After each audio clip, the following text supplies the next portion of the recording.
प्यारा सा भजन उसी के बीच में कहना है, हे जगत के करता, हे जगत के करता, हे जगत के करता, हे जगत के करता, दुनिया महिमा तोहरी गावई है जगत के करता। कहना है। और हम चाहेंगे अगर हमारे गीत अच्छा लाग हुए, क्योंकि हम सब अवधि में सुन, हम सब अवधवासी हैं, जानना कि हम सब अपने अवधि के प्रचार करी थे, जरूर अपने भाषा के प्रचार करे चाहिए, अपने भाषा में बोले चाहिए। बहुत जने खड़ी हिंदी बोला थे, लेकिन अपने भाषा का अपने मिट्टी का नाम भूलना चाहिए। इसलिए कहा एक बार, हे जगत के करता, हे जगत के करता, हे जगत के करता, हे जगत के करता, कि दुनिया महिमा तोरी गावे, हे जगत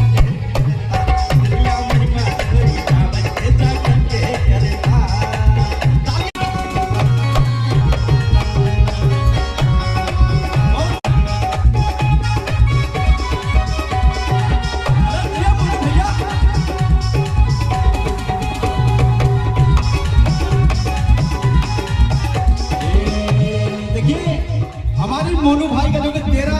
से 14 साल की उम्र है, लेकिन जब उन्हें उंगलियों पे रखते हैं ऐसा लगता है कोई जादू, ऐसा नहीं लगता ये खुद बजा रहे हैं, ऐसा लगता कि